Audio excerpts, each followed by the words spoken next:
Saya mengucapkan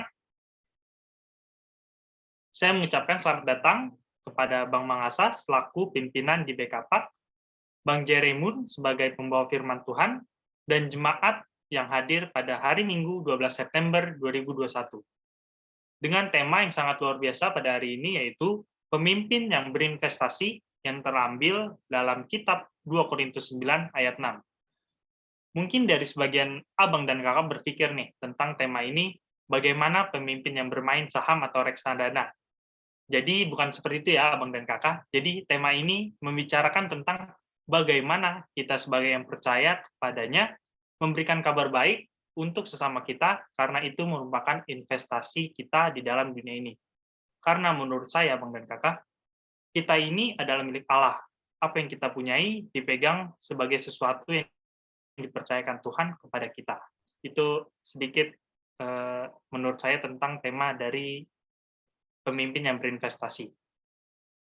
Sebelum kita memulai ibadah kita pada hari ini, saya akan menyampaikan beberapa aturan dalam ibadah.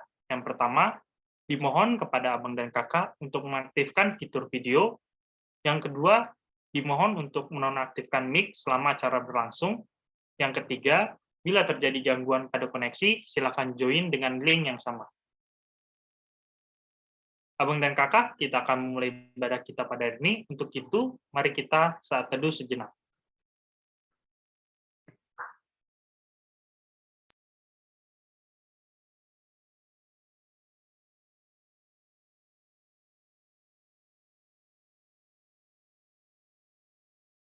Haleluya, amin. Untuk menambah sukacita kita pada hari ini, saya mengajak abang dan kakak untuk menyanyikan lagu pujian Denganmu Tuhan.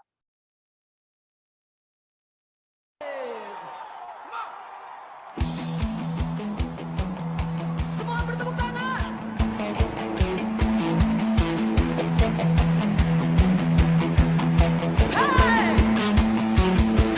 Come on!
Mari kita bersatu dalam doa.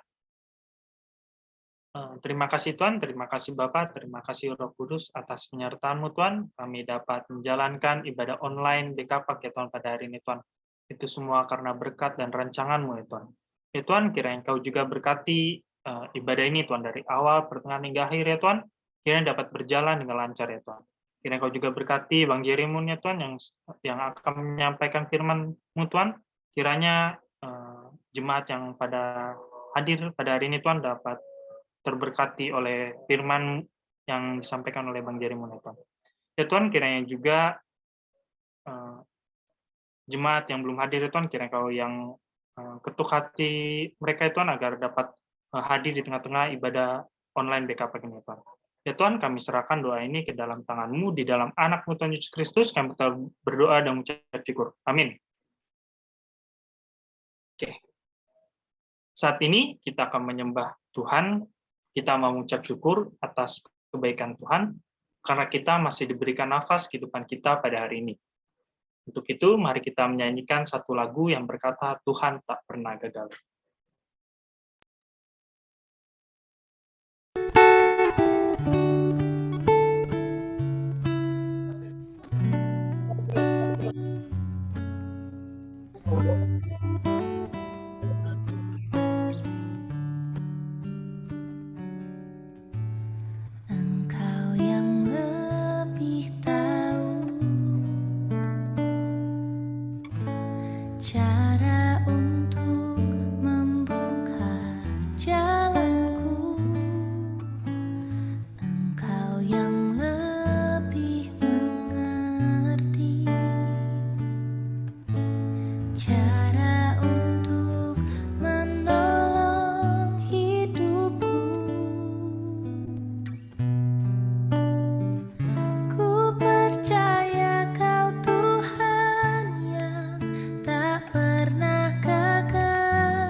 Mari abang dan kakak, kita lebih sungguh-sungguh lagi menyembah Tuhan. Tuhan sangat mengenal isi hati kita ketika kita percaya bahwa Tuhan adalah sumber kehidupan di dalam hidup kita. Karena begitu besar kesetiaan Tuhan pada orang-orang yang percaya kepada-Nya.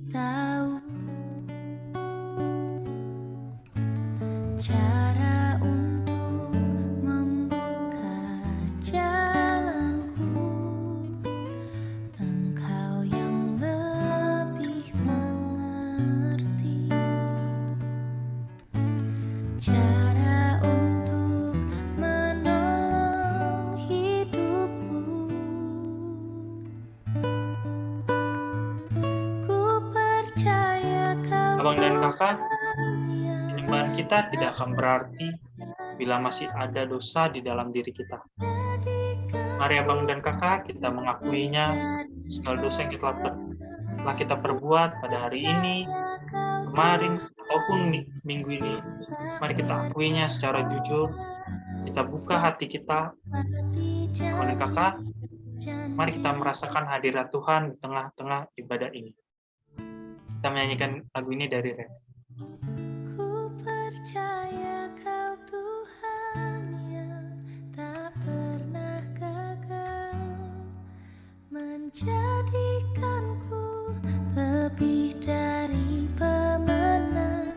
Ku percaya Kau Tuhan yang tak pernah lelah, menepati janji-janji.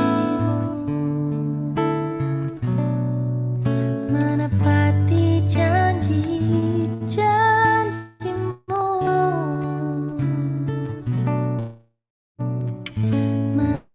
menepati janji-janji-Mu.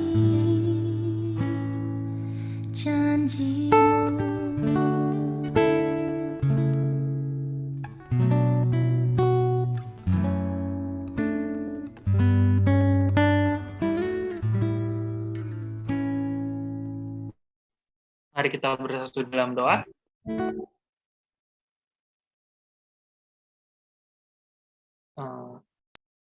Kau Tuhan yang sangat mengerti akan hati kami, Tuhan. Kami bersyukur kami mempunyai Allah seperti Engkau, Tuhan. Karena Engkau mengerti segala beban kami, Tuhan. Engkau mengerti segala kehidupan kami, Tuhan. Kami sangat bersyukur, Tuhan. Ya Tuhan, kiranya Engkau juga yang mengampuni segala dosa yang telah kami perbuat, ya Tuhan. Baik itu sengaja ataupun tidak sengaja, ya Tuhan. Kami mau berdoa tentang kami mau mengucap syukur Tuhan atas kebaikan-Mu Tuhan, kiranya Kau yang merancang segala kehidupan kami menjadi lebih baik ya Tuhan. Ya Tuhan, inilah doa kami di dalam anak Tuhan Yesus Kristus, kami minta berdoa dan mengucap syukur. Amin. Tiba saatnya kita akan mendengarkan kebenaran firman Tuhan yang akan disampaikan oleh Bang Jeremun. Mari kita siapkan hati dan pikiran kita. Mari kita bersama-sama menyanyikan lagu Juru Selamatku.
Kepada Bang Jerimun, waktu dan tempat saya persilakan. Ya, makasih Bang Rian. Ayo kita berdoa buat kita belajar untuk sharing firman hari ini. Bapa di surga, kami bersyukur atas kebaikan Tuhan, Kau sudah nyatakan buat setiap kami kesehatan, anugerah rahmat. Kami percaya itu adalah kemurahan kasih-Mu yang Kau limpah-limpahkan buat setiap kami. Saat ini, sore ini kami boleh hadir, biarlah Engkau senantiasa hadirat memenuhi setiap hati dan pikiran kami. Biarlah kami mau belajar, men-sharingkan apa yang sudah Tuhan taruh buat setiap kami juga hamba-Mu, biar menjadi berkat buat kami semua. Nama Tuhan saja dipermuliakan, terpujilah nama-Mu. Berkati semua yang hadir, berkati semua juga yang masih dalam kegiatan untuk mempersiapkannya, untuk mengambil bagian dalam acara ini, semua itu yang campur tangan. Di dalam nama Tuhan Yesus kami bersyukur dan berterima kasih. Haleluya. Amin. Oke, selamat malam abang kakak semua. Apa kabar? Sehat semua? Bang Benny, Kak Christine juga, teman-teman yang lainnya, Bang Bian, terima kasih atas semua tadi. Kak Nike banyak semua, Bang Alek tidak bisa saya sebutkan persatu-persatu. Tapi puji Tuhan, saat ini kita boleh ada karena kemurahan Tuhan. Abang kakak, sebenarnya malam ini saya dikasih materi ini, bagi saya juga dulu memang ada punya kerinduan karena saya pernah belajar sedikit materi ini dari seorang hamba Tuhan. Nanti saya sharingkan lagi, kiranya ini bisa memberkati buat kita semua. Pas materinya menurut saya sih kayaknya juga sesuai lah. Jadi karena sebenarnya tujuannya untuk kita saling sharing, mengisi supaya hikmat pengetahuan dari kita ini juga semua dari Tuhan, juga atas kebenaran firman Tuhan. Kalau mungkin ada yang kurang berkenan, mohon dimaafkan. Tapi intinya sama-sama kita belajar untuk sharing malam ini, supaya kita belajar atas kebenaran firman Tuhan, terutama tema hari ini adalah pemimpin yang berinvestasi. Ini mungkin kalau kondisi saat ini tidak sedikit sih orang mungkin juga merasa boro-boro berinvestasi. Tidak sedikit juga orang kehilangan atau mungkin dalam kesulitan, masalah ekonomi, dalam penghasilan juga lagi menurun, atau banyak hal lah karena efek dampak pandemi ini. Yang dulunya mungkin dalam zona nyaman, semuanya cukup, sekarang mungkin harus berpindah dalam zona kekuatan, karena harus Tuhan yang terus menuntun sehingga diberikan kemampuan dan kekuatan untuk melewati masa-masa sulit ini. Abang kakak, sebelum kita melangkah lebih jauh, ini saya sedikit akan sharingkan mengenai bagaimana 7 kesalahan dasar bagi kita orang-orang muda dalam hal mengatur masalah keuangan atau mengatur masalah hal investasi. Sebelum nanti kita akan, ini saya belajar dari Bapak Juwono, yang beliau adalah seorang pakar investasi yang pernah kita ajak sebagai narasumber juga. Jadi waktu itu di salah satu gereja kita, saya cukup terberkati dalam ini karena tidak sedikit kita juga tidak memahami. Namun saya sharingkan kembali untuk menjadi bahan materi ini untuk kita bisa belajar bersama.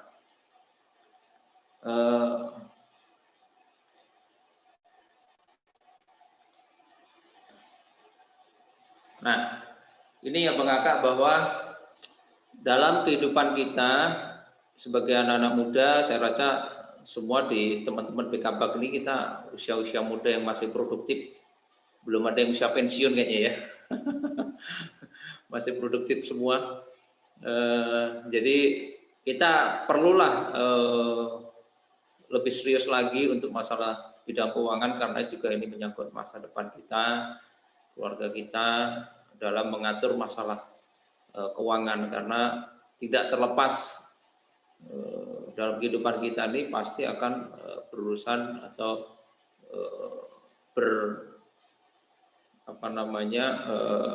menghadapi dengan kondisi-kondisi masalah keuangan, sehingga kita perlu belajar eh, 7 hal kesalahan serius anak muda di bidang keuangan sebelum kita melangkah pada tema di masalah pemimpinan berinvestasi.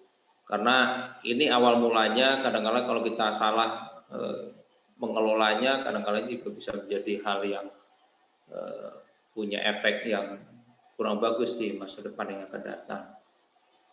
Pertama, dalam kondisi yang sulit seperti ini, orang atau kita kadang-kadang tidak mencoba menghasilkan lebih. Kedua, tidak membuat anggaran gaya hidup. Ketiga, tidak punya dana darurat. Keempat, tidak punya asuransi. Kelima, terbiasa berutang atau konsumtif. Keenam, pelit bukan hemat ya. Ketujuh adalah terlambat belajar berinvestasi. Ini Pak Juwono ini sudah melakukan survei dan beberapa penelitian, dan dia melihat hal-hal inilah yang sering diketemukan bagi kebanyakan orang, juga terutama juga anak-anak Tuhan. Nah, dalam suatu survei ada personal financial check up Falls Australia 37 survei itu yang paling masalah adalah di poin ke-7, itu ada 157 orang itu tadi terlambat belajar mengenai berinvestasi, sehingga kadang-kalanya orang ya sudah pokoknya ada income masuk ya sudah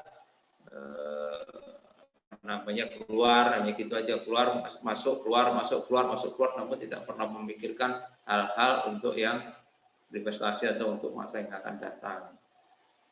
Berikutnya adalah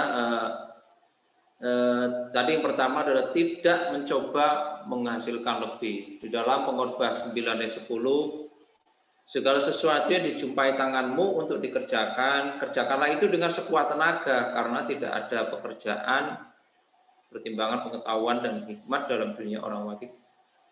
Kemana engkau akan pergi? Artinya bahwa pekerjaan yang dipercayakan Tuhan dalam hidup kita itu harus kita kerjakan dengan semaksimal mungkin, dengan sekuat tenaga, dengan loyalitas yang tinggi, dengan passion kita. Ini kita mensyukuri, kita menikmati, kita melakukannya dengan serius, sehingga itu menghasilkan buah, sehingga itu menghasilkan berkah, sehingga itu menghasilkan hal yang baik. Menghasilkan lebih itu banyak hal, bisa melalui dengan waktu kita, bisa juga dengan hobi kita, atau dengan aset yang kita miliki. Hal ini penting karena banyak hal-hal dari waktu, kita punya hobi yang baik, kita mempunyai aset, sehingga kita pergunakanlah itu dengan semaksimal mungkin supaya itu bisa menghasilkan buah yang terbaik. Intinya adalah kita sebagai orang percaya, kita sebagai umat percaya, jadilah kita manusia produktif, jadi tidak menyia-nyiakan waktu, dan hari sehari kita melakukannya dengan penuh kesungguhan hati, sehingga kita menjadi orang-orang yang produktif. Oke, berikutnya adalah tidak mencoba menghasilkan yang lebih. Ini yaitu tadi banyak hal terutama dalam kondisi pandemi ini ya. Tadi mengenai hobi kita, kadang-kadangnya hobi kita saat ini, contoh mungkin yang wanita atau bisa memasak, atau mungkin ada mungkin suka memotret, atau mungkin ada suka hobi-hobi yang lain yang itu ternyata bisa menghasilkan sesuatu yang lebih, menambahkan suatu income, menambahkan suatu talent yang bisa menghasilkan sesuatu penghasilan, karena itu bisa menjadi penambahan buat ekonomi kita. Di dalam masalah ini, saat ini mungkin ada orang yang lagi kondisinya ada yang berhenti bekerja atau kehilangan pekerjaan atau kena PHK. Sebenarnya bagaimana kita menghasilkan lebih? Disinilah waktunya untuk benar-benar memaksimalkan waktu. Mungkin dipakai dari hobi kita, mungkin dipakai dari sesuatu yang dulu tidak pernah kita pikirkan. Ternyata hobi-hobi itu juga bisa menghasilkan buah, dan bisa menghasilkan suatu income atau pendapatan yang bisa menambahkan faktor ekonomi di dalam keluarga kita atau dalam kehidupan kita. Hal yang lain, ada 6 harta mulia yang ada. Kadang-kadangnya kita tidak menyadari bahwa di saat kita kehilangan pekerjaan, sebenarnya kehidupan kita ini masih memiliki, tidak menyadarinya. Nggak usah kita mencari sesuatu yang tidak ada dari diri kita, tapi lihat dulu lah yang ada dalam diri kita. Sebenarnya itu punya potensi yang bisa menghasilkan lebih dalam diri kita. Pertama, ada spiritual asset, artinya kita memiliki kerohanian yang baik. Itu adalah bagian daripada harta yang mulia yang Tuhan percayakan. Artinya kita masih punya pengharapan, kita punya rasa syukur, kita punya percaya kepada Tuhan. Itu suatu modal harta yang begitu luar biasa yang dari Tuhan. Kedua, financial asset, yaitu mungkin masalah keuangan. Kita mungkin masih ada yang tersisa. Kita mungkin masih ada yang bisa lah untuk mencukupi kehidupan kita dalam sekian bulan ke depan. Kalau dalam kita masa-masa sulit mungkin kita tidak memiliki pekerjaan, namun kita masih adalah sedikit finansial yang kita masih memiliki. Kedua, family. Family ini orang yang mendukung kita, orang yang memberikan semangat, orang yang terus mendoakan kita. Mempunyai keluarga itu adalah aset bagi kita. Ini yang berharga, karena saat kita memiliki keluarga yang baik, keluarga yang memberikan semangat, doa, dorongan buat kita, itu adalah suatu hal sangat begitu luar biasa, sehingga itu menguatkan hati pikir kita untuk tetap fokus bagaimana menjalani kehidupan ini. Potensi harta yang lain adalah relationship hubungan. Relationship aset ini adalah hubungan yang sebenarnya kalau kita gali bisa punya dampak positif yang bisa menolong kita, yang bisa membantu kita. Yang tadi adalah spiritual tadi, bagaimana kita punya hubungan Tuhan. Namun kita untuk relationship ini adalah kita punya hubungan dengan orang-orang di sekitar kita, mitra kita, atau mungkin teman kampus kita, atau banyak hal. Kalau kita sudah memiliki hubungan yang baik dengan orang-orang di sekitar, mereka mengasihi kita, otomatis itu menjadi bagian harta yang begitu mulia buat kita. Sehingga jangan sampai kita merasa takut, ya kan, kita khawatir bahwa saya nggak punya apa-apa. Seringkali kan kita juga merasakan berpikir seperti itu, padahal kita masih punya teman, punya keluarga, punya, ya mungkin walaupun keuangan yang tidak seberapa, namun itu cukup buat hidup kita, atau makan kita, atau kebutuhan kita sehari-hari. Yang berikutnya adalah body asset, kesehatan. Itu teman-teman yang begitu berharga, bahwa di saat kita memiliki badan yang sehat, tubuh yang kuat, artinya kita masih bisa melakukan sesuatu, kita masih bisa bergerak, kita masih bisa bekerja, kita masih bisa melakukan sesuatu yang produktif. Sehingga jangan sampai kita menjadi orang yang akhirnya seperti tidak ada kepercayaan diri, padahal sebenarnya itu semua adalah karunia Tuhan yang Tuhan percayakan kita. Berikutnya adalah soul asset atau jiwa yang sehat. Jiwa kita kalau sehat, otomatis kita senantiasa bisa berpikir positif, bisa mempengaruhi kepribadian kita untuk melakukan hal-hal yang positif, atau melakukan kepercayaan diri untuk bisa melakukan hal-hal yang lebih baik lagi. Itu sebenarnya harta paling di saat semua mungkin awal mulanya kita keterbatasan atau kita memiliki kekurangan dari sisi ekonomi. Disitulah kita sebenarnya memiliki harta yang begitu mulia, baik spiritual kita, keuangan kita, family kita, hubungan kita, atau mungkin tubuh kita maupun jiwa kita. Di saat semuanya itu sehat, semua itu baik, itu adalah aset yang begitu berharga, itu adalah harta yang begitu berharga dalam kehidupan kita. Oke. Nah, setelah kita memiliki semuanya itu, saat dalam pemulihan kita, yang berikutnya adalah kesalahan lain adalah tidak membuat anggaran gaya hidup. Nah, ini nih. Ini kadang-kadang yang sering sekali, kadang-kadang kita juga mungkin tidak menyadari, atau kadang-kadang kita mungkin sudahlah, pokoknya mengalir saja. Kita ngeflow aja. Jadi artinya kita tidak pernah merencanakan, kita tidak pernah membuat budgeting, kita tidak pernah, kita pakai percaya aja lah, dicukupkan. Kadang-kadang kan begitu ya. Di dalam Lukas 14 ayat 28-30, sebab siapakah di antara kamu kalau kamu mendirikan sebuah menara tidak duduk dahulu membuat anggaran biayanya. Kalau cukup uangnya untuk menyelesaikan pekerjaan itu, supaya jikalau ia sudah meletakkan dasarnya dan tidak dapat menyelesaikannya, jangan-jangan semua orang hanya mengejek dia sampai berkata orang itu mulai mendirikan tetapi tidak sanggup menyelesaikannya. Nah, ini artinya apa? Tidak adanya perencanaan, tidak pernah memplanning, tidak pernah membuat suatu budgeting, sehingga saat nanti punya rencana tapi tidak selesai, baru sadar, loh kok ini ya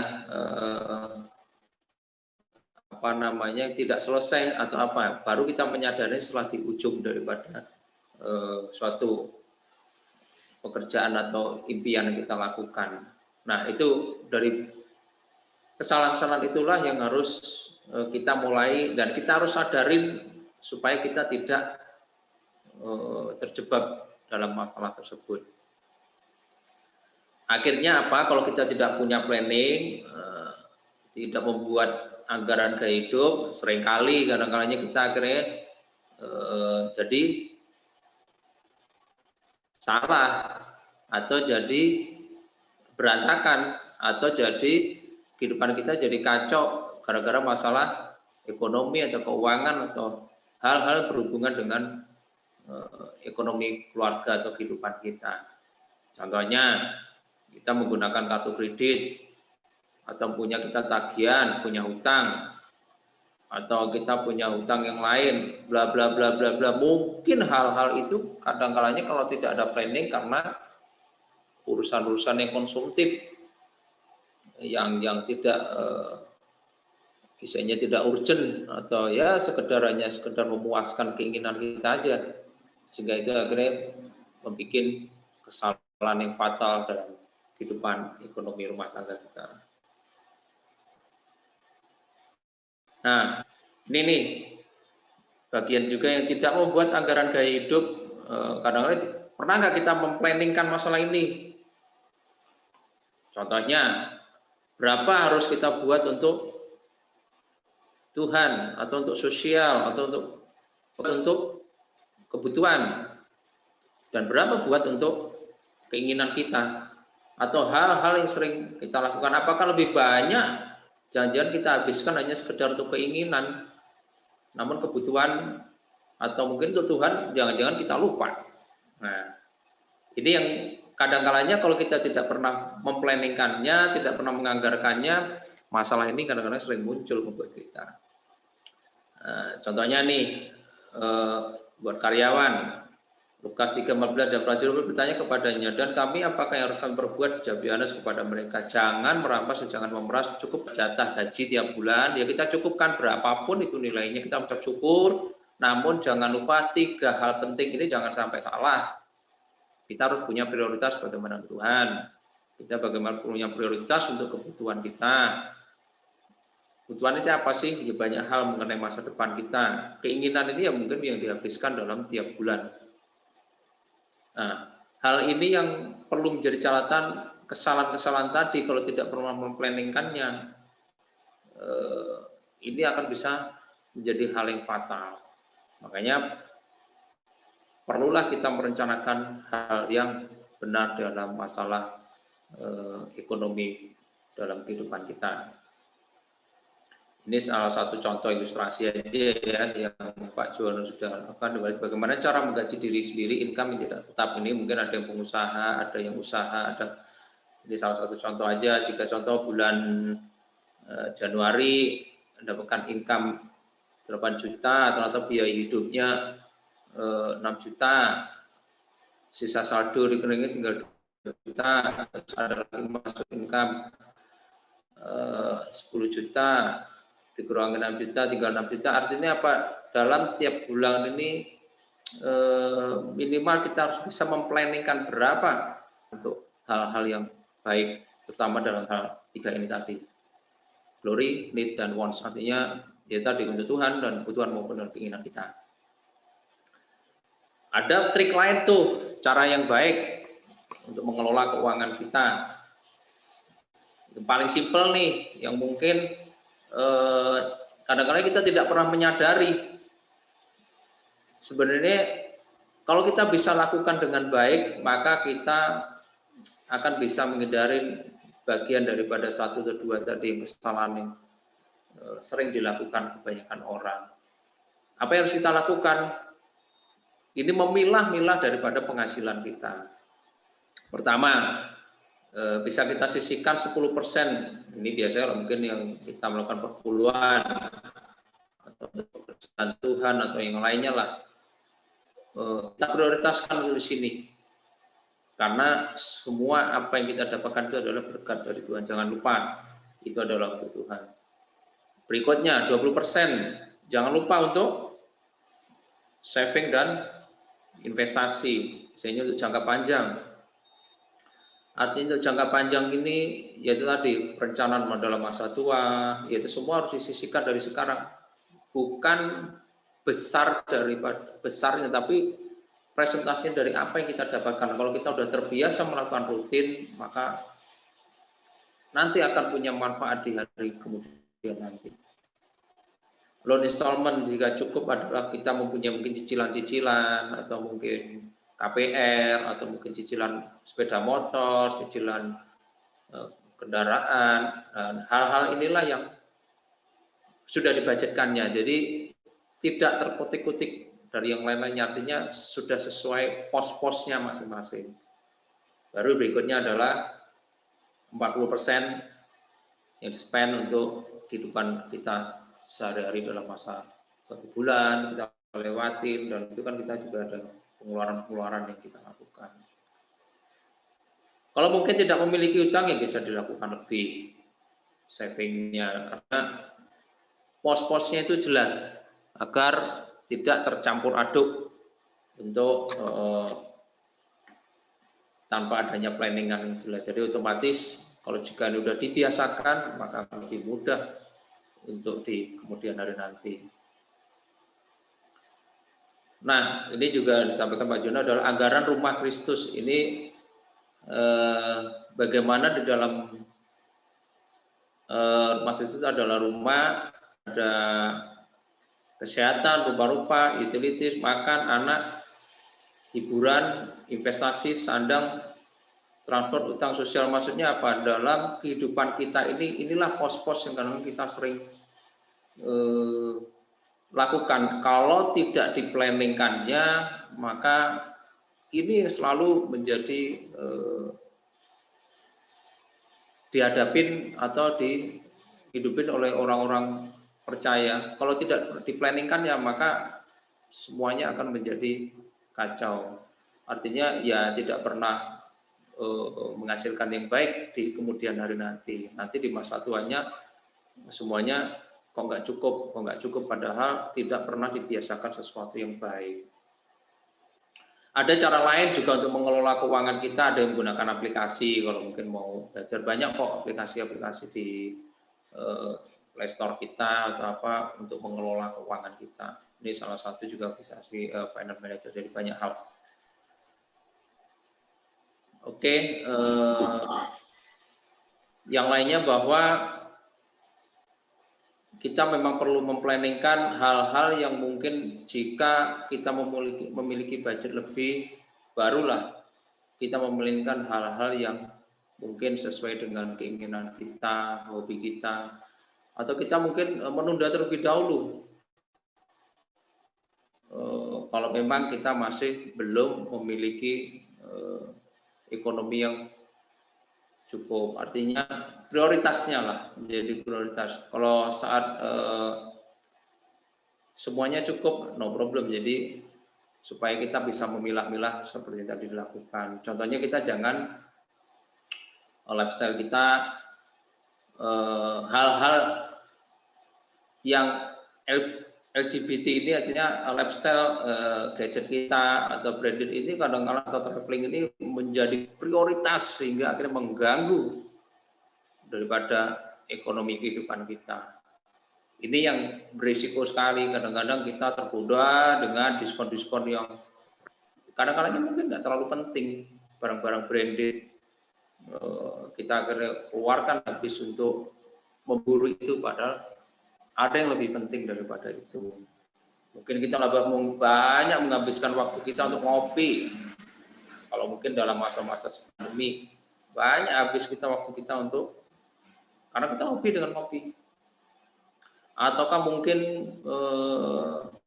makan, pokoknya setiap melihat makanan apa, ada makanan apa, kita pengen aja terus kita mencoba hal-hal itu. Ataukah mungkin kita menghabiskan dengan hal-hal, ada gadget baru kita ganti lagi, ada baru yang tercanggih kita ganti lagi, hal-hal yang mungkin tidak terlalu penting sebenarnya buat kehidupan kita. Hati-hati dalam hal ini supaya kita benar-benar bisa memprioritaskan untuk kehidupan kita. Yang berikutnya adalah tidak punya kotak P3K atau dana darurat. Artinya apa? Saat kita memiliki penghasilan yang dalam kehidupan kita, karena kita kalau tidak memplanningkan kotak P3K ini adalah punya efek risiko yang cukup menyulitkan jika di kemudian hari kita kehilangan daripada penghasilan kita. P3K adalah pertolongan pertama pada keuangan, di mana ini kalau pada masa-masa sulit, ini bagaimana kita jangan sampai panik karena kita sudah menyiapkannya P3K ini. Artinya apa? Kita sudah memplanningkannya jauh-jauh sebelum atau jika masa itu terjadi. Mungkin saat ini ada orang-orang sekitar kita atau mungkin keluarga kita yang mengalami masa sulit, mungkin kehilangan pekerjaan atau yang lainnya, sehingga kita akhirnya kesulitan untuk masalah ekonomi keluarga dan kehidupan kita.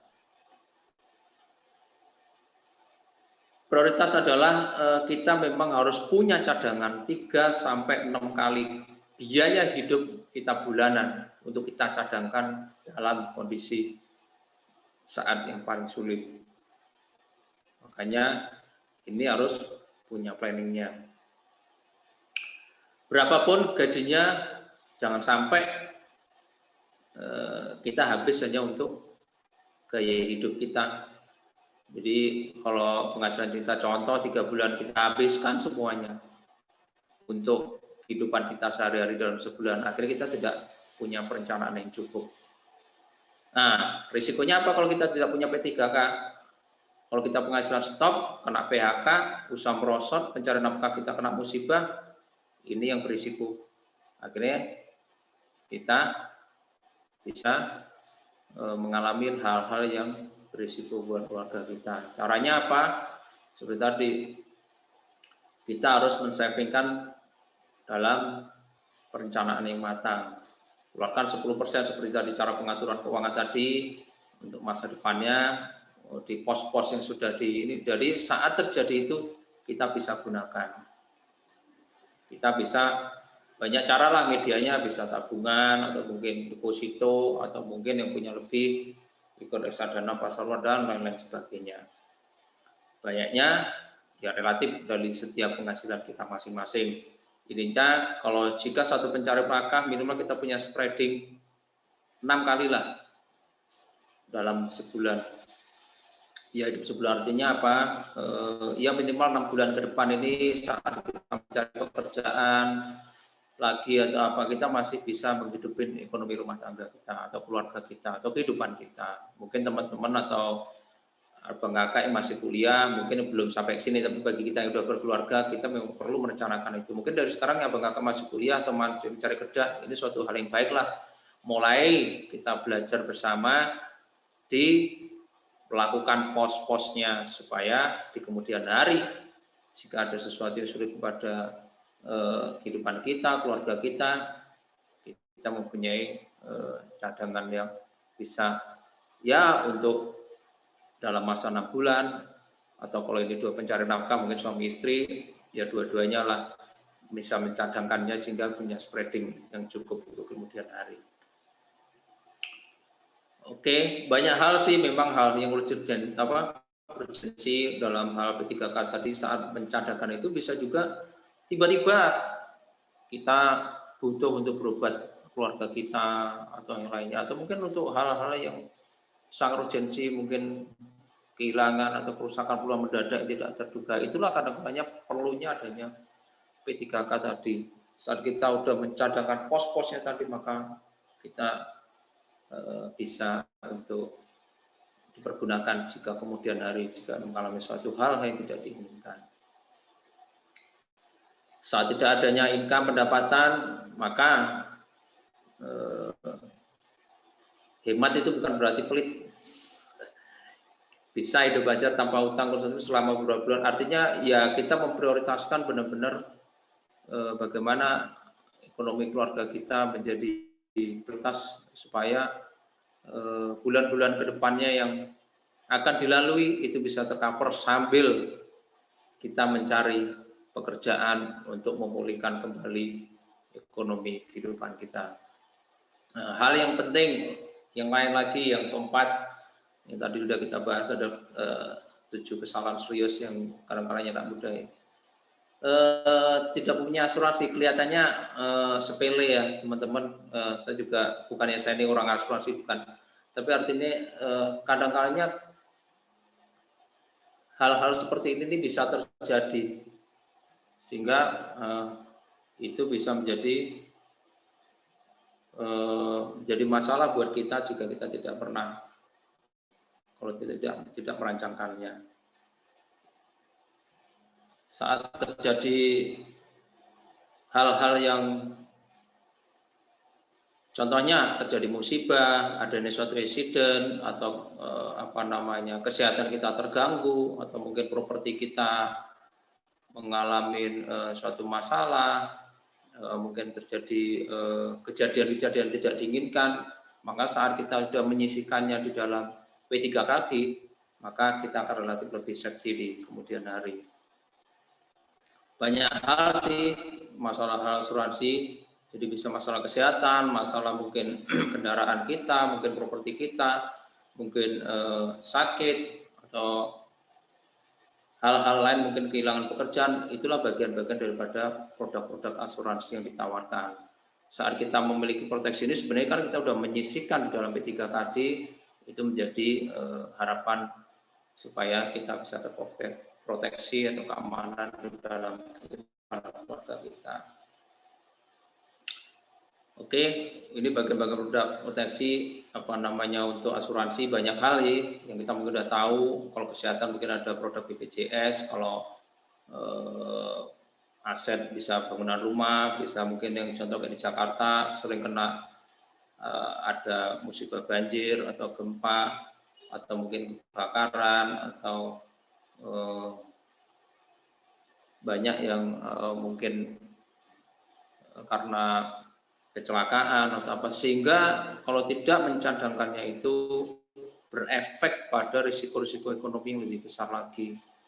Sebenarnya saat kita terbiasa menyisihkannya, maka lagi kita akan lebih mudah atau relatif lah akan tertolong, dan kita tidak terjebak di dalam bagian daripada kesalahan-kesalahan yang kadang-kadang mungkin tidak kita lakukan tadi.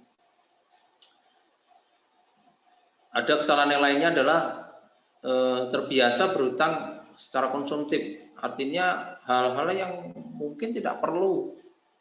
Kita berutang menggunakan kartu kredit kita, atau kita mungkin berutang untuk keinginan-keinginan, ya sekedar hobi, menyenangkan hobi kita, atau kita sekedar menyenangkan keinginan kita. Hal-hal inilah yang sebenarnya berisiko dengan terlalu konsumsi kehidupan kita, apalagi menggunakan kartu kredit, sehingga kita terjebak dalam kesulitan-kesulitan yang akan datang di kemudian hari. Sehingga ini risikonya akan fatal, nanti akan membebanin saat nanti kita tidak memiliki income, sehingga kita tidak bisa membayar lagi, sehingga akan menjadi masalah baru, mungkin berhadapan dengan debt collector dan lain sebagainya. Ataukah mungkin hal-hal yang konsumtifnya penggunaan kartu kredit ini berlebihan, sehingga itu bisa terjadi, atau berhutang dengan yang lain-lainnya sekedar hanya untuk memenuhi keinginan kita, atau mungkin yang sekedar bukan hal-hal yang penting, namun sekedar hanya keinginan-keinginan kita yang mungkin tidak jadi prioritas, sehingga saat terjadi gagal bayar akhirnya menimbulkan sesuatu masalah yang baru. Apa sih menjadi penyebab timbulnya hutang? Yaitu tadi kesalahan-kesalahan tadi, bisa karena gaya hidup yang salah, pengennya dipandang wah, pengen punya barang yang bagus, pengen punya mobil yang bagus, pengen punya barang-barang yang branded, itu kecenderungannya. Salah lagi, yang fatal lagi juga kadang-kalanya bisa timbul hutang karena salah investasi. Mungkin kita hutang untuk investasi supaya mendapatkan income yang lebih, nah ini hati-hati. Bukannya kita mendapat keuntungan tapi malah menjadi buntung, akhirnya dapat investasi bodong yang tidak wajar lah. Mungkin income-nya sebulan 20% atau ditawarin 40%, kan banyak sekarang tuh. Sekarang media online sekarang kan luar biasa, sehingga orang banyak terjebak pada masalah-masalah hutang-hutang ini, sehingga menimbulkan masalah. Atau mungkin kalau kita pengusaha menumpuk barang yang terlalu banyak, menyetok barang yang terlalu banyak, sehingga kehidupan kita kesulitan untuk melakukan menjual produk-produk tersebut, akhirnya membebani kehidupan kita di kemudian hari.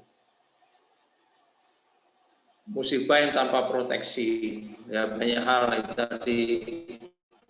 Artinya kita timbul hutang karena tadi kita tidak memiliki asuransi, karena kita tidak memiliki persiapan atau P3K yang cukup, sehingga saat terjadi musibah kita mengandalkan hutang. Dan ini selama kita bisa antisipasi di depannya, malah haruslah kita rencanakan yang baik tadi supaya tidak hal ini jadi terjadi. Di dalam Mazmur 37:27 adalah orang yang fasik meminjam dan tidak membayar kembali, tetapi orang benar adalah pengasih dan pemurah. Ini yang supaya kita taat. Kalau kita udah minjem, ya harus dikembalikan. Jangan sampai nanti kita minjem, ya sudah kita lupa diri atau kita berpura-pura melupakan lagi. Jangan sampai ya, karena 204 ayat 7, bayarlah hutangmu dan hiduplah dari lebihnya. Artinya prioritaskan, karena itu menjadi tanggung jawab kita. Apa yang kita lakukan, maka kita juga harus bertanggung jawab. Oke, yang berikutnya adalah mungkin saya skip. Yang keenam adalah pelit bukan hemat. Artinya kita bisa membedakan. Bedakan itu cenderung adalah bijak sini.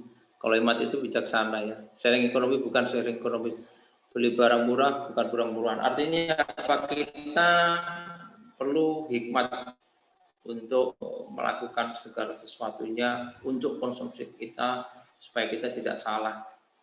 Jadi kita harus bijak mengatur keuangan kita sehingga kedepannya kita tidak menjadi problem di kemudian hari. 1 Korintus 10:24, janganlah seorang pun yang mencari keuntungannya sendiri, tetapi hendaklah tiap-tiap orang mencari keuntungan orang lain. Artinya semuanya jangan untuk diri kita sendiri, namun orang lain itu juga perlu diberkati dari kehidupan kita. Solusinya adalah kita harus bijak, belanja sesuai anggaran.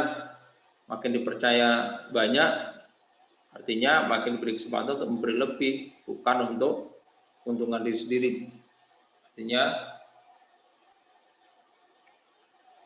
Jangan sampai berpikir bahwa biar pelit, yang penting irit. Nah, jangan begitu. Artinya hidup kita ini benar-benar harus lebih bijak dalam mengelola keuangan kita supaya kehidupan ini bisa berdampak bagi juga orang lain, bukan hanya untuk diri kita sendiri. Oke,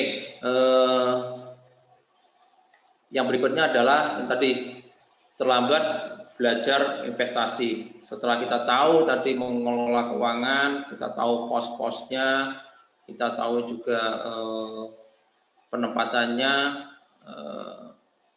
bagaimana juga kita punya P3K untuk masalah keuangan, sehingga masa-masa sulit itu kita juga akan bisa hadapi dengan baik. Berikutnya adalah jika adanya hal yang lebih dalam income kita adalah jangan sampai kita terlambat belajar mengenai investasi. Terutama anak muda nih, atau kita semua, Bang Kakak, kita perlu tahu bahwa sebenarnya di Indonesia pun juga banyak beragam cara investasi. Sebenarnya bukan dari sekedar jumlah uangnya, ada kok yang nilai-nilai dari hal yang kecil. Sebenarnya menyisihkan itu untuk masa depan itu adalah bagian daripada investasi. Mungkin kalau ada dana lebih ya bisa mulai dari ori atau reksadana, atau berinvestasi harus belajar. Banyak kan, banyak orang kan mungkin sering ngomong kalau investasi itu adalah ke atas, artinya belajar dan belajar karena itu ilmu. Investasi itu adalah ilmu, adalah investasi belajar untuk masa akan datang, supaya kita juga bijak dan penuh pengetahuan dalam kehidupan ini. Jangan sampai juga kita juga pengeluaran kita tuh mengalahkan dari inflasi. Jadi kalahkan inflasi 6%. Artinya apa? Kita benar-benar hikmat. Kita ini mengerti betul pengeluaran kita itu jangan melebihi daripada yang ada, daripada tuntutan-tuntutan yang ada di dalam kehidupan ini. Solusinya yaitu praktek step by step, memulainya dari hal yang kecil, maka kalau kita sudah terbiasa, maka di kemudian hari akan lebih mudah dalam kehidupan kita. Seperti di Matius 25:27, karena itu sudahlah seharusnya uangku itu kuberikan kepada orang yang menjalankan uang, supaya sekembaliku aku menerima serta bunganya. Artinya ini berbicara juga, ada juga berbicara masalah talenta, bagaimana kita dipercayakan Tuhan, ada yang 1, 2, 5, bagaimana kita mau mengelolanya. Maka tuannya itu adalah Tuhan kita sendiri. Kita ini sebagai pengelolanya, bukan kita ini pemilik, namun kita ini pengelola. Di saat kita melakukannya dengan benar, maka kita akan dipercayakan lebih oleh Tuhan. Ini salah satu contohnya, step dari sebulan, sedikit demi sedikit, 2 bulan, lama-lama kalau bertahun-tahun, otomatis ada masanya saat kita nanti memerlukannya, maka kita akan mendapatkan manfaat yang baik. Banyak hal, banyak program, banyak yang bisa dipelajarin di dunia marketplace. Jangka pendek mungkin ada deposito, ada mungkin jangka menengah, ada logam mulia, obligasi, jangka panjang, saham, ini yang atau properti bagi yang sudah punya berkah lebih atau berbisnis untuk terus memakai keuangan kita ini benar-benar berdampak baik buat kita. Oke, itu tadi bagian daripada 7 kesalahan dasar yang kadang-kalanya kita tidak menyadari bahwa itu bisa terjadi dalam kehidupan kita kalau kita tidak memplanningkannya, sehingga itu bisa menjadi dampak yang fatal. Oke,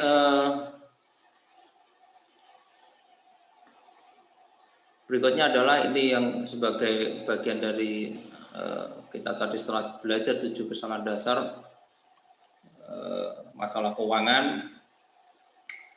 Kita udah tahu tuh cara tadi mengpos-poskannya. Sekarang apa sih pandangan secara firman Tuhan? Tadi juga sebenarnya udah kita ambil bagian beberapa firman Tuhan disampaikan Bapak Jono, namun ini saya akan lebih juga melengkapi lagi bahwa Pertama, investasi harus bertujuan menyenangkan hati Tuhan.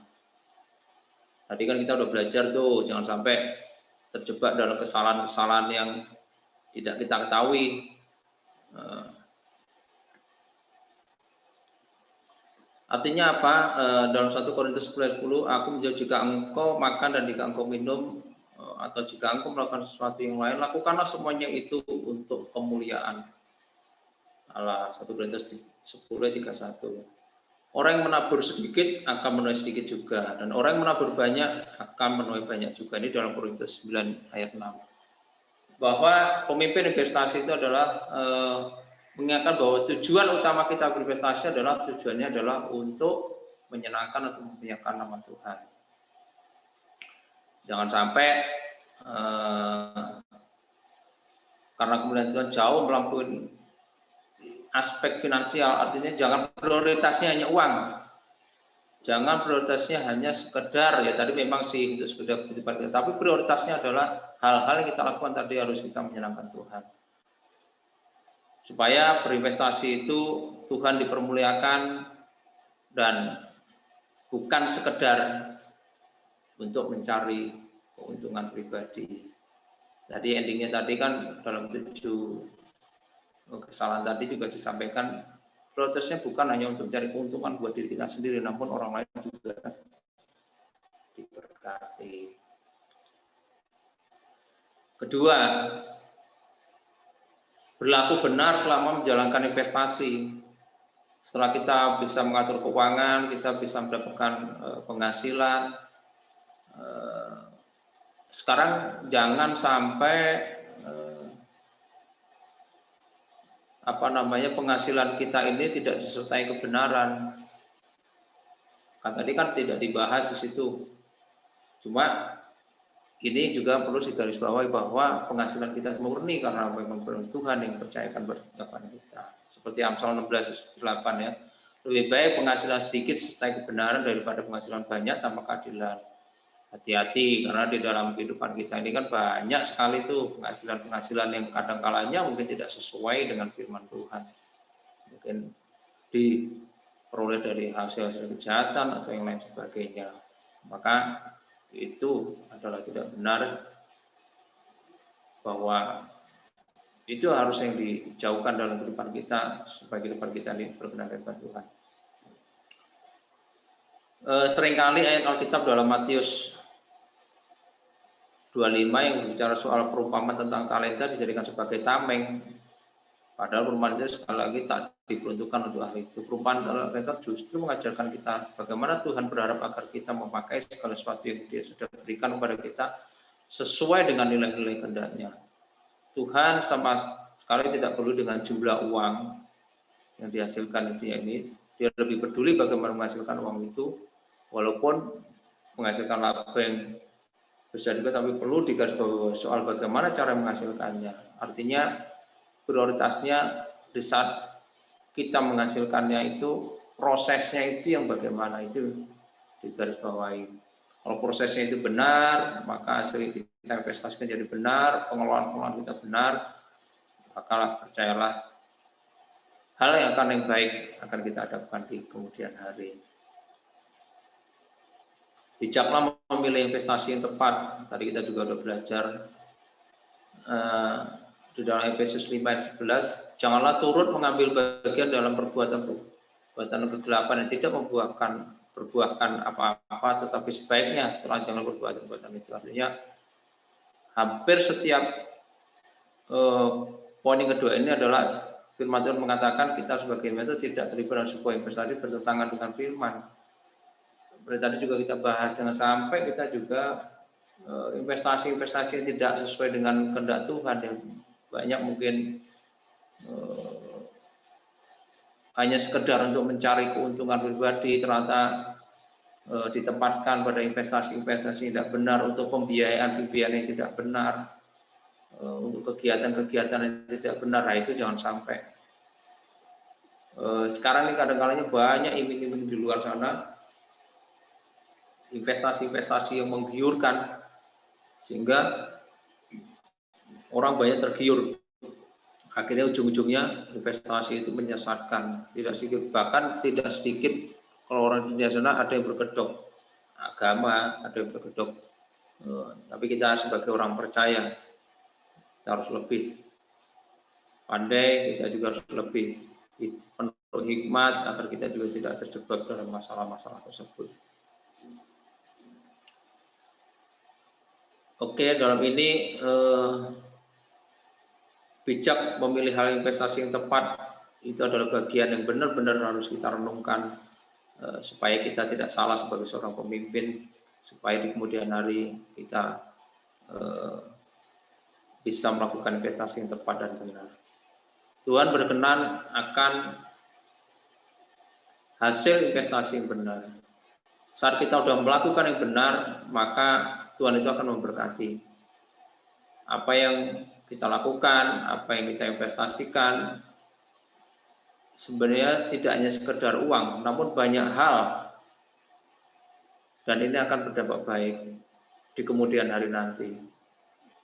Janganlah membawa upah sundal atau uang sembunyi di dalam rumah Tuhan Allahmu salah sasar, sebab keduanya itu adalah kekejian bagi Tuhan Allahmu. Ulangan 23 ayat 18. Apa? Jangan sampai uang-uang kejahatan itu kita bawa untuk dibawa dalam persembahan kepada Tuhan. Ini menjadi kekejian bagi Tuhan. Artinya apa yang diberkati itu murni adalah berkat-berkat yang baik, bukan hasil perbuatan hal yang jahat di nama Tuhan untuk kita persembahkan untuk pekerjaan Tuhan atau untuk dipersembahkan di rumah Tuhan. Semua investor Kristen kita harus tahu bahwa Tuhan nggak hanya benci dengan uang didapat dari bisnis yang haram, tapi bagi Tuhan itu adalah hanya akan menjadi jerat dosa. Karena itulah Tuhan melarang uang yang diperoleh dari dosa untuk dipersembahkan rumah Tuhan diberikan sebagai persembahan. Hal itu bukan bicara soal jumlah, tapi mengenai kebenarannya itu tadi.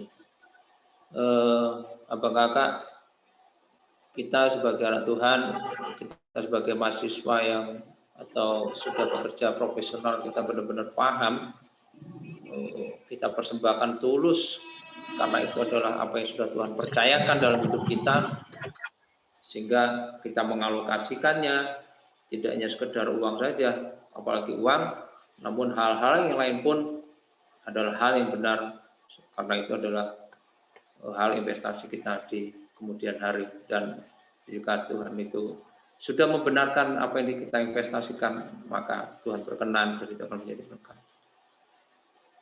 Yang kelima adalah jadikanlah investasi sebagai hadiah menyenangkan hati Tuhan. Ini penting karena tujuannya apapun yang Tuhan percayakan kepada hidup kita ini adalah untuk menyenangkan hati Tuhan, bukan untuk menyenangkan diri kita sendiri. Maka ini dalam Matius 25:21, maka kata Tuhan itu kepadanya, baik sekali perbuatanmu hai anak-anakku, hai hamba-Ku yang baik dan setia. Engkau telah setia dalam perkara kecil, aku akan berikan kepadamu tanggung jawab dalam perkara yang besar. Masuklah dan turunlah dalam kebahagiaan Tuhanmu. Artinya apa? Di saat kita belajar setia melakukan hal-hal yang kecil, maka Tuhan akan percayakan lebih lagi. Artinya tidak sekedar hanya dari sisi materi, tidak sekedar dari sisi dari uang, namun banyak hal dari sini. Investasi hal yang kecil kita setia. Kalau tadi kita belajar banyak masalah uang, namun juga hal-hal yang lain, pekerjaan atau mungkin pelayanan atau juga investasi bagian yang kita lakukan saat ini mungkin kelihatannya mungkin belum berdampak atau mungkin belum kelihatan efeknya atau apa. Namun saat kita setia maka Tuhan percayakan lebih lagi.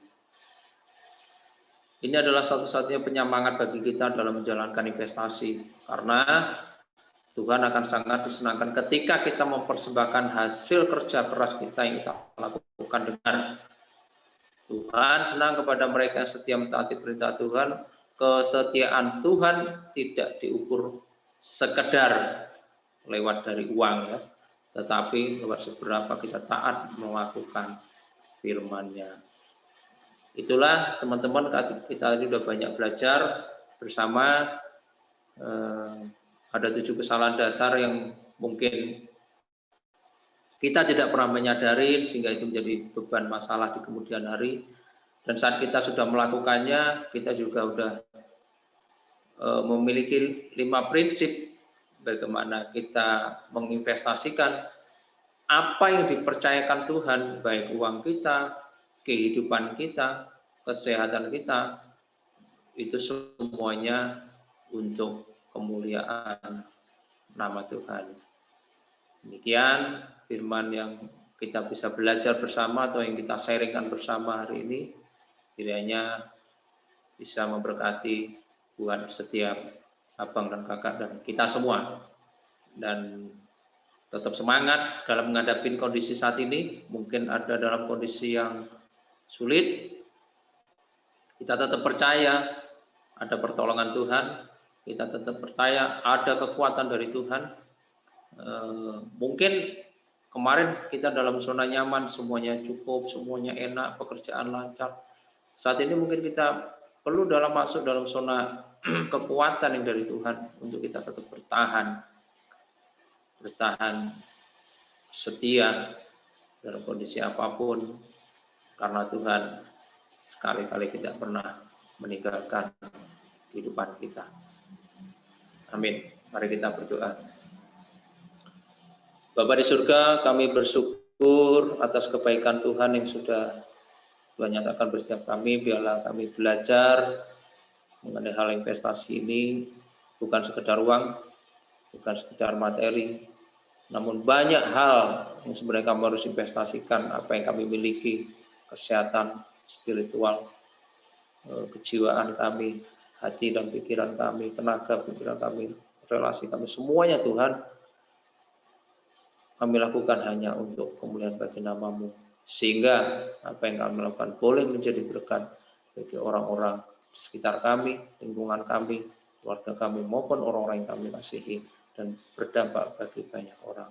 Dan pujilah nama-Mu, pimpin setiap kami, biarlah Kamu, apa yang kami lakukan dan kami pelajaran ini kami bisa mengerti, dan kami bisa mungkin melakukannya, sehingga materi ini boleh menjadi berkat bagi setiap kehidupan kami. Terpujilah nama-Mu, biar Engkau saja yang kami tinggikan dan lakukan.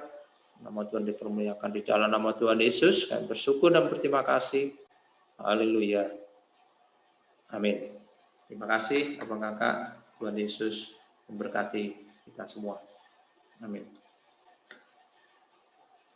Waktu dan tempat saya persilakan bagi Bang Ciko atau MC. Tuhan memberkati. Oke, terima kasih atas penyampaian firman Tuhan yang disampaikan oleh Bang Jeremun.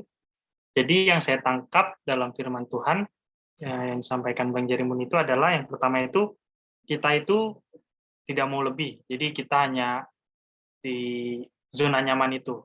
Dan yang kedua, itu kita tidak membuat anggaran gaya hidup kita. Jadi kita hanya mengeluarkan itu aja. Dan yang ketiga itu, kita tidak punya kotak P3K atau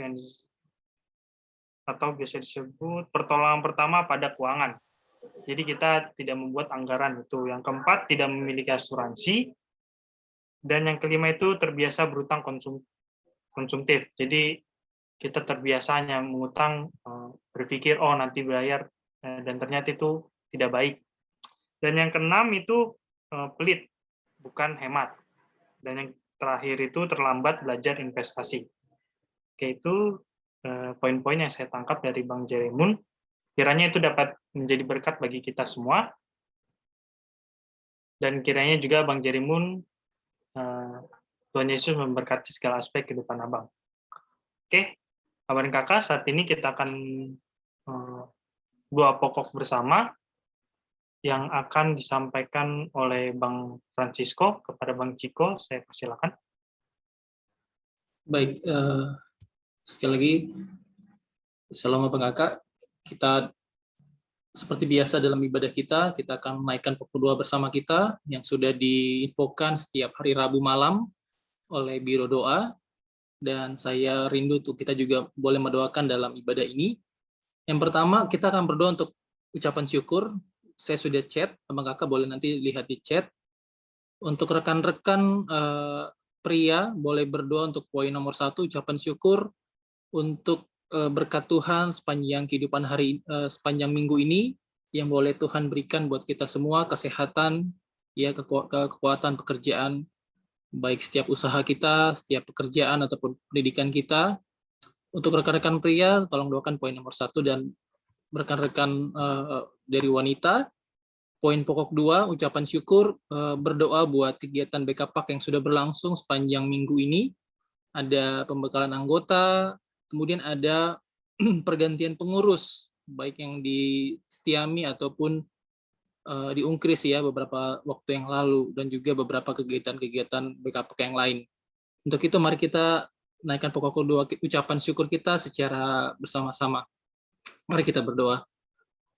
Tuhan, kami berdoa saat ini Tuhan buat setiap kehidupan berkat Tuhan. Kami hidup syukur buat seluruh kasih setiamu, berkat Tuhan kehidupan kami sepanjang minggu ini, lewat kekuatan kesehatan berkat Tuhan, lewat keluarga, pekerjaan, usaha, pendidikan, pekerjaan. Kami bersyukur Tuhan buat seluruh kebaikan Tuhan, seluruh kasih setiamu yang tak pernah bisa-bisa buat kami rasakan sepanjang ini Tuhan. Bersyukur buat kehidupan kami, bahkan seluruh kehidupan pelayanan kami ya Tuhan. Bersyukur kepada ya Tuhan.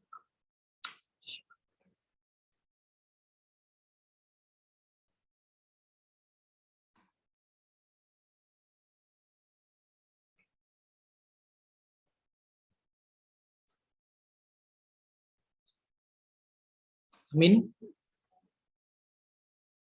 Kita masuk ke dua permohonan. Dua permohonan. Untuk poin pertama, kepada mahasiswa yang status mahasiswa, kemudian single, baik anggota ataupun jemaat ataupun pengurus BKPAK, mahasiswa, berdoa buat poin nomor 1 untuk ibadah kita malam hari ini. Berdoa buat Bang Jerimun, terima kasih buat firman Tuhannya, boleh memberkati kita semua, bagaimana kita boleh memahami menjadi anak Tuhan yang berinvestasi, yang benar sesuai dengan Alkitab, ya, sesuai dengan firman Tuhan. Berdoa buat keluarga Bang Jerimun, pekerjaan, ya, keluarga, agar Tuhan memberkati. Dan untuk rekan-rekan yang sudah bekerja namun masih single, ya, baik jemaat, pengurus ataupun alumni profesional yang masih single, berdoa buat kegiatan-kegiatan BKPAK. Nanti minggu depan akan ada kegiatan dari mahasiswa, ya, pengembangan kampus pada tanggal 18. Kemudian berdoa buat pergantian pengurus yang sudah berlangsung, baik Unkris ataupun Setiami, dan juga Unsada yang sudah dilakukan pada kurang lebih 2 bulan ini. Yang terbaru adalah Setiami, ada ketua baru bernama Kak Novita. Itu untuk rekan-rekan alumni ataupun profesional, setiap anggota pengurus yang masih single. Sedangkan bagi kita yang sudah berkeluarga, baik anggota pengurus jemaat, doakan poin nomor 3. Bagi kita yang sudah berkeluarga, kita berdoa buat rekan-rekan anggota BKPAK ataupun alumni yang saat ini sedang mencari pekerjaan, yang sedang terkena dampak pandemi, ataupun mereka yang sedang dalam masa pergumulan, dalam masa pendidikan. Kita berdoa buat mereka. Itu poin nomor 3 untuk kita yang sudah berkeluarga. Mari kita bersatu di dalam doa boleh dengan suara yang terdengar. Tuhan, kami berdoa saat ini, Tuhan, buat seluruh kasih setia Tuhan, buat rekan-rekan pelayanan kami, mahasiswa ataupun alumni yang saat ini bergumul berat Tuhan dalam mencari pekerjaan mereka yang bergumul dalam masa-masa pandemi saat ini dalam pendidikan mereka. Tuhan, kami berdoa, Tuhan yang mau tolong, Tuhan yang mau dengar. Kami yakin Tuhan akan tangan kurang panjang buat menolong mereka, jangkau mereka dimanapun mereka berada saat ini, ya Tuhan. Mereka terus semakin kuat dan bersama dengan mereka dalam setiap pergumulan mereka, bersama keluarga ataupun bersama impian mereka. Tuhan, terima kasih ya Tuhan. Kami berdoa saat ini Tuhan saja yang boleh tolong mereka semua saat dimana mereka berada. Terima kasih Tuhan.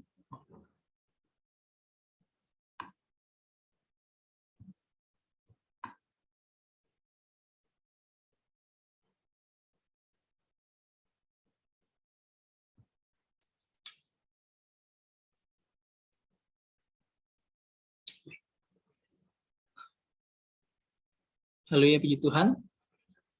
Untuk pokok doa nomor 4,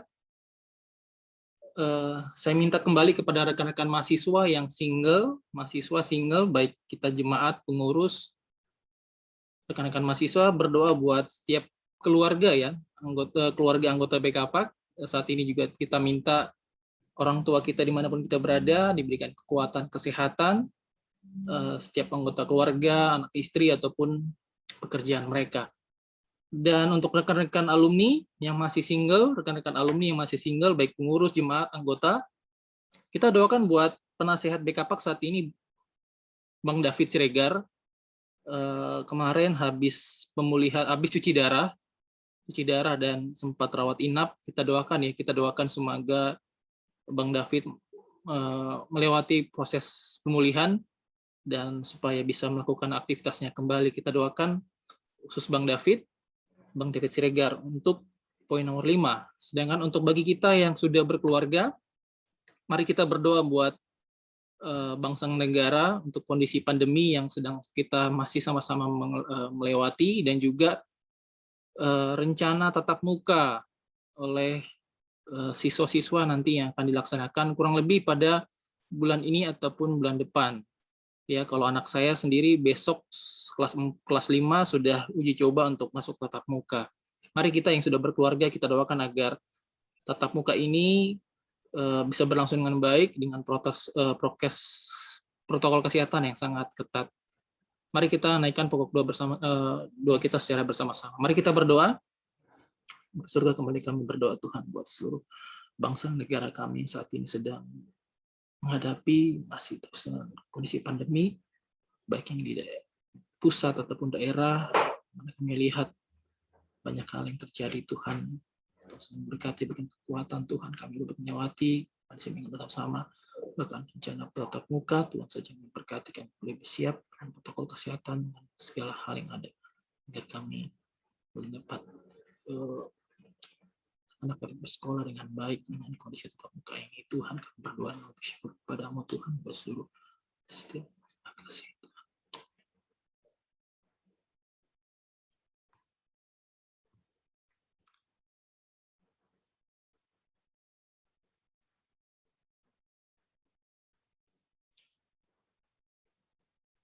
Amin.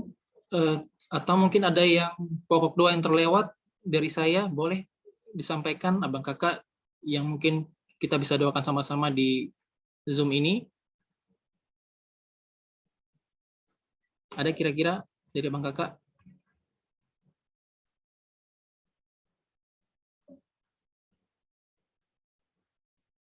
Ada yang keluarganya sakit ataupun sedang mengalami musibah, boleh disampaikan.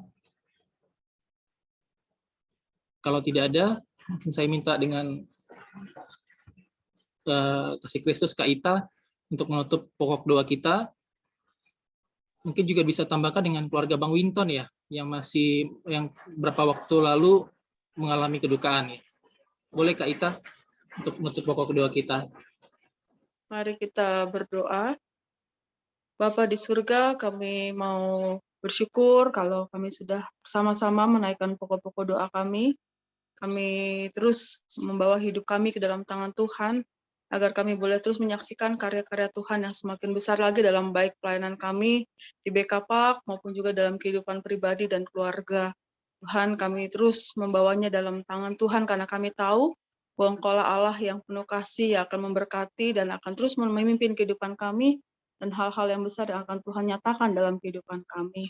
Bapak, secara khusus kami mau berdoa untuk keluarga Bang Winton, yang beberapa hari minggu yang lalu mertua dari Bang Winton Engkau telah panggil. Tuhan, biarlah penghiburan yang dari Tuhan senantiasa menyertai keluarga sehingga mereka juga terus berpengharapan di dalam Tuhan.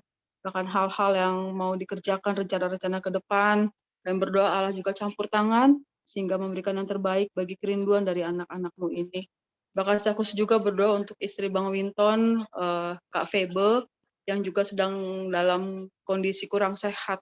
Tuhan juga menjamah, Tuhan juga campur tangan memberkati, sehingga ada kesembuhan, ada kuasa Allah bekerja untuk proses kesembuhan dan pemulihan, bahkan proses pengobatan yang akan dijalankan. Yang berdoa Allah campur tangan di atas segala sesuatu. Kami juga berdoa untuk kami semua, Tuhan. Kami rindu Allah juga memberkati kami, memberikan kami kesehatan, kekuatan di tengah masa pandemi yang masih berjalan ini, Tuhan. Di mana kami juga sudah mulai banyak beraktivitas, tapi kami berdoa, Tuhan lindungi kami, jauhkan kami dari penyebaran COVID. Kami minta Allah memproteksi kami, sehingga kami juga bisa aman, kami juga bisa nyaman, bahkan juga hikmat kepada kami, Tuhan, agar kami juga mampu mengerjakan segala sesuatunya di dalam pemikiran yang positif. Tuhan, kami serahkan semuanya ke dalam tangan Tuhan, kiranya Engkau memberkati, bahkan pergumulan apapun yang ada pada kami, baik di dalam ke dalam studi, di dalam pekerjaan, di dalam usaha, Tuhan, Engkau yang terus mendengarkan doa-doa kami, Engkau akan menyatakan kebesaran-Mu di tengah pergumulan kami. Terima kasih Bapak, ini doa kami, dalam nama Tuhan Yesus kami berdoa. Amin. Baik, makasih Kak Ita. Mungkin sekalian pengumuman ya, Bang Rian. Sekali lagi Abang Kakak, terima kasih buat malam hari ini, kehadiran Abang Kakak semua. Terima kasih secara khusus buat Bang Jerimun yang sudah bersedia buat melayani kita. Terima kasih atas firman Tuhannya yang mengingatkan kita bagaimana kita mau berinvestasi, ya berinvestasi dengan baik sesuai dengan firman Tuhan tentunya. Karena minggu lalu sebenarnya ada kegiatan juga kita pembekalan anggota, cuma khusus bagi yang berminat. Sayang sekali kemarin pesertanya sedikit, tapi mudah-mudahan nyambung dengan materi kita malam hari ini. Dan juga terima kasih buat teman-teman dari Jakarta 1 ya, kita berikan aplaus mungkin buat rekan-rekan dari Jakarta 1, DPC Jakarta 1 yang sudah melayani. Ada Bang Rian, Bang Yonatan, ada Bang Stephen Lombu, mungkin ada Kak Yesa di sini dan teman-teman yang sudah mensupport, Bang Irwan, dan juga rekan-rekan lain. Kami bersyukur ya.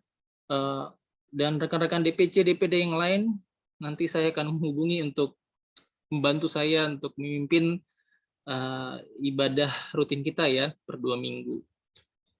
Dan juga pengumuman, minggu depan kita masih ada kegiatan lagi, sharing session. Nanti kita kerjasama dengan bidang Biro Wanita. Sebenarnya saya sedang bernegosiasi dengan Biro Wanita untuk kita kerjasama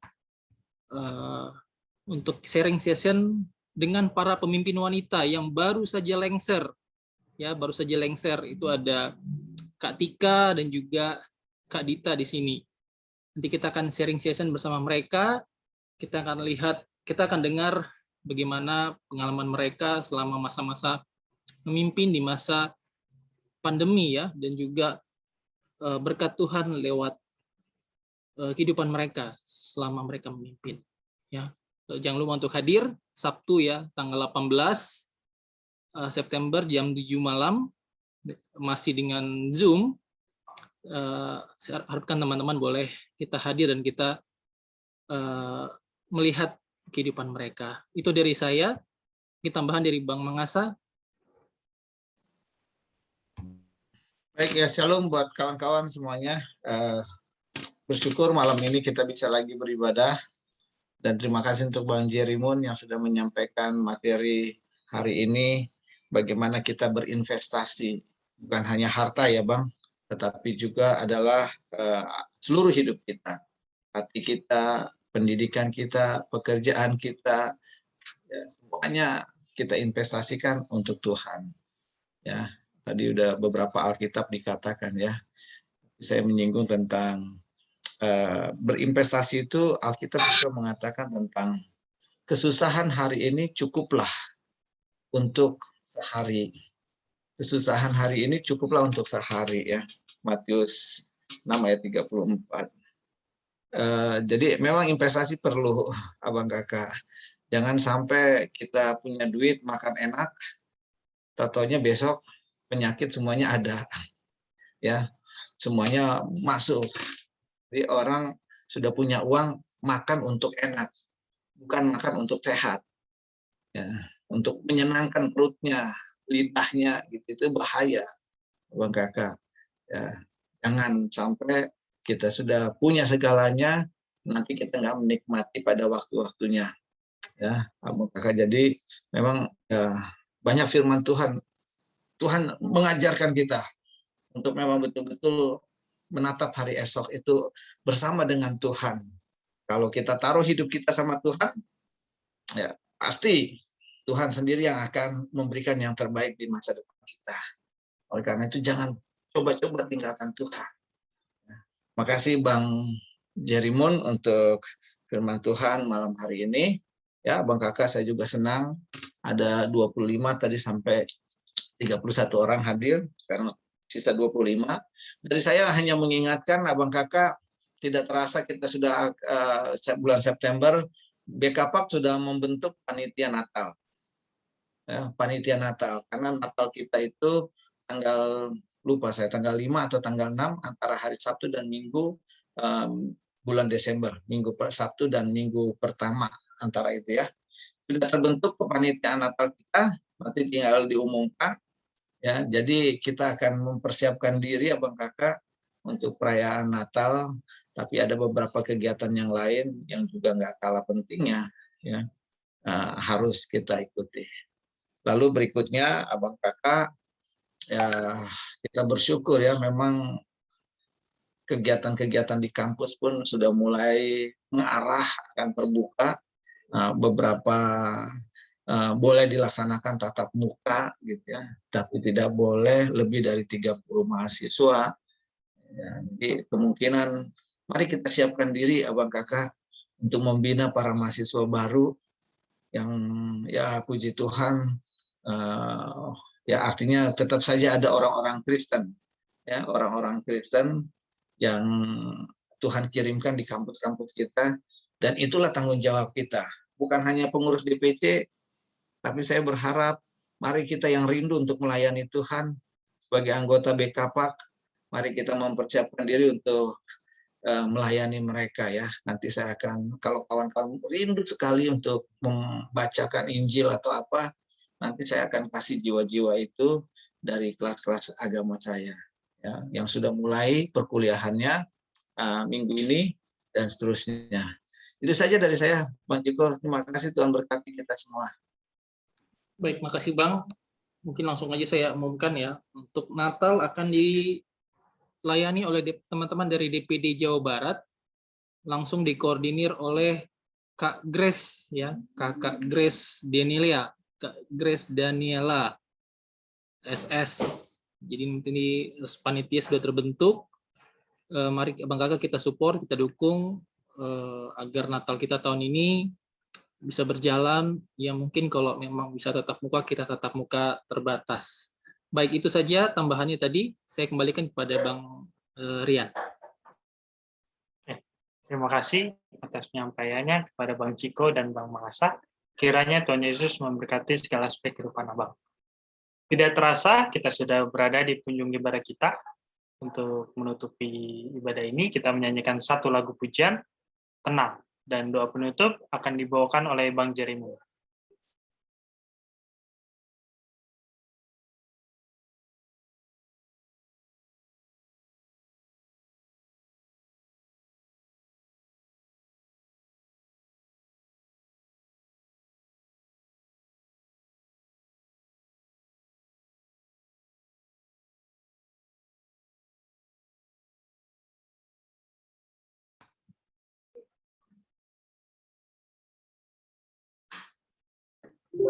Bang Yonatan, suaranya nggak ada, Bang.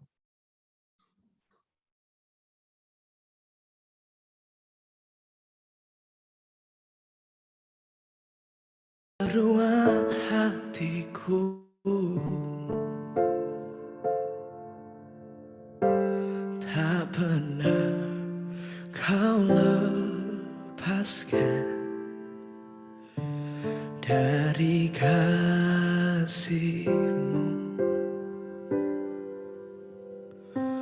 Lewat lembah kelam Kau temani aku,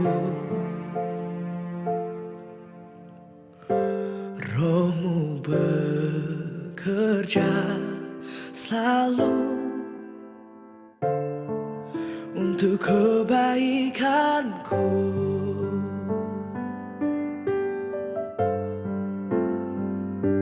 Mengalir kuasa dari tempat maha tinggi, Bapa kekal mulia, Kau hadir di sini, memulihkan hati, menyembuhkan yang terluka. Ku kan tenang bersamamu, Bapa.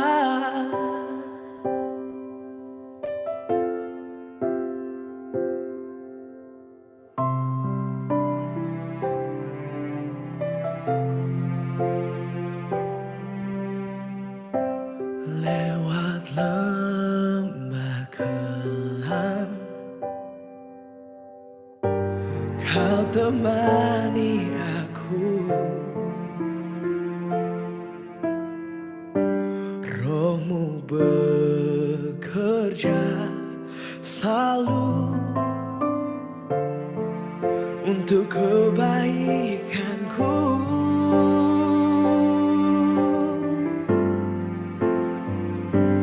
Mengalir kuasa dari tempat maha tinggi, Bapa kekal mulia, Kau hadir di sini, memulihkan hati, menyembuhkan yang terluka.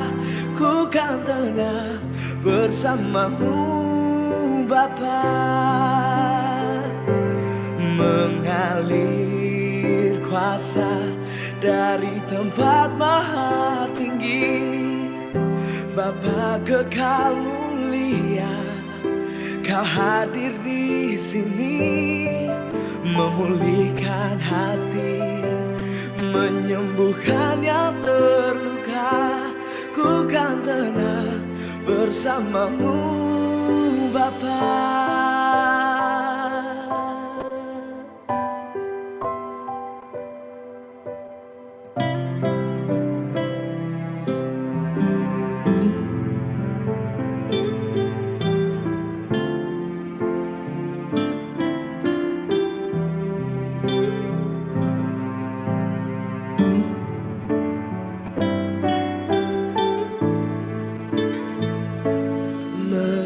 Mengalir kuasa dari tempat maha tinggi, Bapa kekal mulia, Kau hadir di sini, memulihkan hati, menyembuhkan yang terluka. Ku kan tenang bersamamu, Bapa. Ku kan tenang bersamamu, Bapa. Ku kan tenang bersamamu, Bapa. Oh.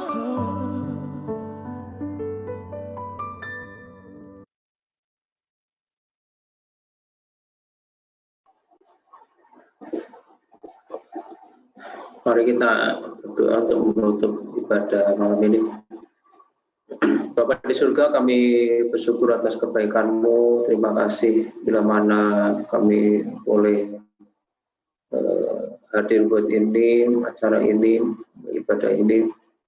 Sudah kami mendengar kebenaran firman-Mu, belajar mengenai kebenaran firman-Mu, juga apa yang sudah disampaikan, ditambahkan dari Bang Makassar maupun juga saudara-saudara kami yang kami doakan buat malam ini.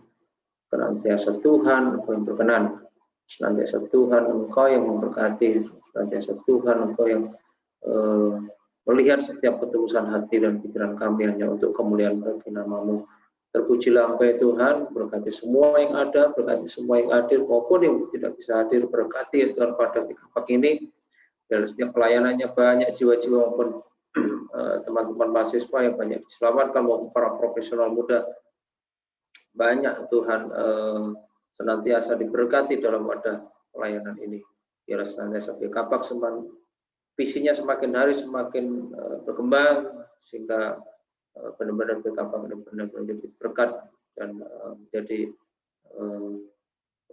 hal yang baik buat perkembangan para siswa dan kami semua. Terpujilah nama-Mu, berkati Bang saya sudah menjadi pimpinan buat BKPAK ini, berkati lebih lagi, juga semua ambil bagian, buat acara ini pun berkati lebih lagi. Terpujilah nama-Mu, dan kami akan tutup pada ini Bapak, kami akan kembali ke aktivitas kami masing-masing, pekerjaan kami, keluarga kami. Biarlah nama Tuhan dipermuliakan. Terpujilah nama-Mu, biarlah damai sejahtera daripada Allah Bapa, Putra dan Roh Kudus, Tuhan Yesus sendiri senantiasa menyertai kita mulai saat ini sampai Maranatha. Tuhan Yesus kembali. Di dalam nama Yesus kami bersyukur. Saya persilakan kepada abang dan kakak untuk mengucap syukur.